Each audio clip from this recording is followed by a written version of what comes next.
Friends, இன்றைக்கி டின்னருக்கு இந்த சப்பாத்தி சைட் டிஷ்ஷை நீங்கள் ட்ரை பண்ணி பாருங்கள். நொடிலாம் ரொம்ப ஈஸியாக செஞ்சிடலாம். ரொம்ப டேஸ்டியாகவும் இருக்கும். டேஸ்ட் ரொம்ப டிஃப்ரெண்ட்டாக இருக்கும். ட்ரை பண்ணி பாருங்கள். வாங்க இது எப்படி செய்யலாங்கிறது பார்க்கலாம். ஃபஸ்ட்டு ஸ்டவ் ஆன் பண்ணிவிட்டு ஒரு 3 கிளாஸ் அளவுக்கு தண்ணியை சூடு பண்ணிக்கிட்டு இருக்கேன். தண்ணி நல்லா சூடாகட்டும். ஓகே, நெக்ஸ்ட்டு ஒரு அகலமான பவுலுன்னு எடுத்துக்கலாம். இதில் பார்த்திங்கன்னா கொஞ்சமாக நான் மீல் மேக்கர் எடுத்திருக்கேன். ஒரு அரை கப் அளவுக்கு மீல் மேக்கர் எடுத்திருக்கேன். இந்த சைட் டிஷ்க்கு பார்த்திங்கன்னா இந்த மாதிரி சின்ன மீல் மேக்கர் போட்டால் தான் நல்லாயிருக்கும். அதனால் பார்த்திங்கன்னா இந்த மாதிரி செலக்ட் பண்ணி வாங்கிக்கோங்க. இதை இந்த பவுலில் சேர்த்துட்டு நம்ம சூடு பண்ணி வச்சுருந்த தண்ணியை இதோடய ஆட் பண்ணிடலாம். இப்போ இதில் வெந்நீர் சேர்த்துட்டு லேசாக மிக்ஸ் பண்ணிக்கோங்க. மிக்ஸ் பண்ணிவிட்டு ஒரு 10 நிமிஷம் ஊற வச்சிடலாம். ஓகே, இது இப்போ ஊறட்டும். நெக்ஸ்ட்டு ஒரு மிக்ஸி ஜார் எடுத்துக்கோங்க. இதில் பார்த்திங்கன்னா சின்ன துண்டு இஞ்சி, ஒரு 4 பல் பூண்டு,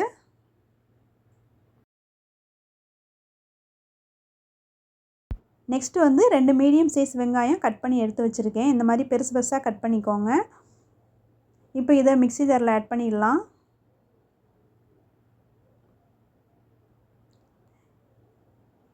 ரெண்டு வெங்காயத்துக்கு ஒரே ஒரு தக்காளி ஆட் பண்ணால் போதும். நல்ல பழுத்த தக்காளியாக ஒரு தக்காளி ஆட் பண்ணிக்கோங்க. தக்காளி குட்டி குட்டியாக இருந்துச்சுன்னா 2 தக்காளி நீங்கள் ஆட் பண்ணிக்கோங்க. நான் பார்த்திங்கன்னா ஒரு பெரிய தக்காளியாக 1 ஆட் பண்ணியிருக்கேன். நெக்ஸ்ட்டு பார்த்திங்கன்னா இதை நல்லா ஃபைன் பேஸ்ட்டாக அரைச்சிட்டு வந்துடலாம். தண்ணி எதுவும் சேர்க்கணும்னு தேவையில்லை. நல்லா அரைச்சிட்டு வந்துடலாம். ஓகே, இப்போ அரைச்சாச்சு. பாருங்கள், இந்த மாதிரி நல்லா அரைச்சி எடுத்துக்கோங்க. நெக்ஸ்ட் நம்ம ஏற்கனவே ஊற வச்சுருந்த மீல் மேக்கரை எடுத்துக்கலாம். இப்போ பார்த்திங்கன்னா மீல் மேக்கரை தண்ணி இல்லாமல் நல்லா பிழிஞ்சு எடுத்துக்கலாம்.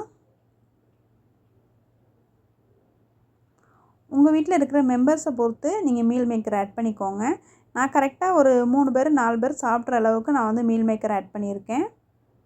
மோஸ்ட்லி பார்த்திங்கன்னா நைட்டு டின்னருக்கு எல்லார் வீட்லேயும் சப்பாத்தி தான் செய்வோம். அதில் பார்த்திங்கன்னா எப்போவும் குருமா இல்லைன்னா தக்காளி சட்னி இந்த மாதிரி தான் மாற்றி மாற்றி ஏதாவது செய்வோம். அதுக்கு எந்த சைட் டிஷ் செய்கிறது அப்படிங்கிறதே ஒரு குழப்பமாகவே எப்போவுமே இருக்கும். இந்த மாதிரி நீங்கள் ஒரு நாள் ட்ரை பண்ணி பாருங்கள். ட்ரை பண்ணி பார்த்துட்டு அந்த டேஸ்ட் எப்படி இருக்குன்னு நீங்கள் நம்ம கமெண்ட்டில் சொல்லுங்கள். இது பார்த்திங்கன்னா டேஸ்ட் ரொம்ப டிஃப்ரெண்ட்டாக இருக்கும். இப்போ எல்லாத்தையுமே நம்ம பிழிஞ்சு வச்சாச்சு. நெக்ஸ்ட்டு ஸ்டவ் ஆன் பண்ணிக்கலாம். ஸ்டவ் ஆன் பண்ணிவிட்டு கடாயை ஸ்டவ்வில் வச்சுக்கலாம். இதில் பார்த்திங்கன்னா ஒரு 2 டீஸ்பூன் அளவுக்கு நல்லெண்ணெய் ஆட் பண்ணியிருக்கேன். எண்ணெய் நல்லா சூடான பிறகு 2 ஏலக்காய் சேர்த்துக்கலாம். நெக்ஸ்ட்டு ஒரே ஒரு துண்டு பட்டை சேர்த்துக்கலாம். இப்போ நம்ம அரைச்சி வச்சுருந்த தக்காளி வெங்காயம் பேஸ்ட்டை இதோடய ஆட் பண்ணிக்கலாம். இந்த சைட் டிஷ்க்கு பார்த்திங்கன்னா நம்ம தண்ணி எதுவுமே ஆட் பண்ண போகிறதில்ல. தண்ணி ஆட் பண்ணாமே இந்த சைட் டிஷ் செய்ய போகிறோம். ரொம்ப டேஸ்டியாக இருக்கும்.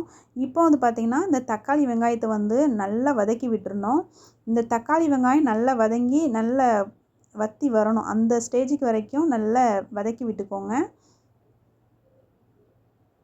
பாருங்கள், இந்த ஸ்டேஜ் வரைக்கும் தக்காளி வெங்காயம் நல்லா வதங்கணும். அதில் உள்ள ராஸ்மெல் எல்லாமே போகணும். அந்த ஸ்டேஜ் வரைக்கும் நீங்கள் நல்லா வதக்கி விட்டுக்கோங்க. இந்த மாதிரி நல்லா வதக்கினதுக்கு பிறகு 1 டீஸ்பூன் அளவுக்கு தனி மிளகாய்த்தூள் ஆட் பண்ணியிருக்கேன். 1 டீஸ்பூன் அளவுக்கு மல்லித்தூள் ஆட் பண்ணியிருக்கேன். அரை டீஸ்பூன் அளவுக்கு கரம் மசாலா ஆட் பண்ணியிருக்கேன். கரம் மசாலா பார்த்திங்கன்னா ஹோம்மேட் கரம் மசாலா தான் ஆட் பண்ணியிருக்கேன். நீங்கள் கடையில் உள்ளது கூட ஆட் பண்ணிக்கலாம். 1/4 டீஸ்பூன் அளவுக்கு மஞ்சத்தூளும் ஆட் பண்ணிவிட்டு இதை சிம்மில் வச்சு நல்லா வதக்கி விட்டுக்கோங்க. மசாலா எல்லாம் சேர்த்த பிறகு நல்லா சிம்மில் வச்சு வதக்கிக்கோங்க. இந்த டிஷ்ஷில் பார்த்திங்கன்னா நம்ம ஆயில் ஜாஸ்தியாக சேர்க்கல. ஸோ பார்த்திங்கன்னா உங்களுக்கு ஆயில் தேவைப்பட்டுச்சு அப்படின்னா எக்ஸ்ட்ரா 1 டீஸ்பூன் ஆட் பண்ணிக்கோங்க. நெக்ஸ்ட்டு ஒரு மிக்ஸி ஜார் எடுத்துக்கோங்க. இதில் பார்த்திங்கன்னா கரெக்டாக ஒரு 200 ml அளவுக்கு நான் கெட்டி தயிர் ஆட் பண்ணியிருக்கேன். புளிக்காத தயிராக பார்த்து எடுத்து வச்சுக்கோங்க. இதை பார்த்திங்கன்னா மிக்சியில் ஒரு 2 பல்ஸ் மட்டும் விட்டு எடுத்துகிட்டு வந்துடுங்க.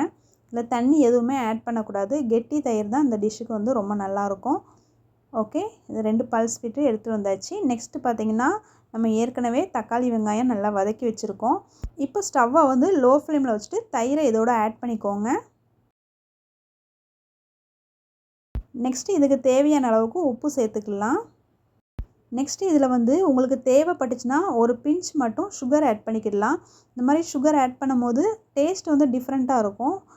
ட்ரை பண்ணி பாருங்கள். நான் சுகர் ஆட் பண்ணுறதே இதில் காமிக்கல. சுகர் ஆப்ஷனல் தான். உங்களுக்கு வேணும்னா சேர்த்துக்கோங்க, இல்லைனா ஸ்கிப் பண்ணிக்கோங்க.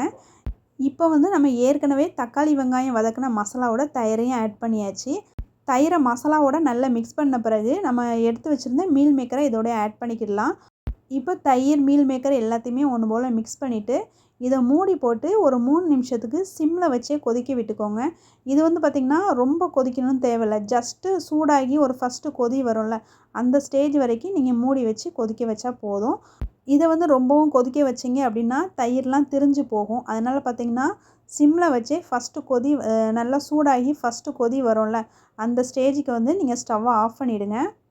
ஃப்ரெண்ட்ஸ், நீங்கள் இன்றைக்கி உங்கள் வீட்டில் சப்பாத்தி செஞ்சிங்கன்னா கண்டிப்பாக வந்து இன்றைக்கி கொஞ்சம் டிஃப்ரெண்ட்டாக அந்த மாதிரி நீங்கள் ட்ரை பண்ணி பாருங்கள்.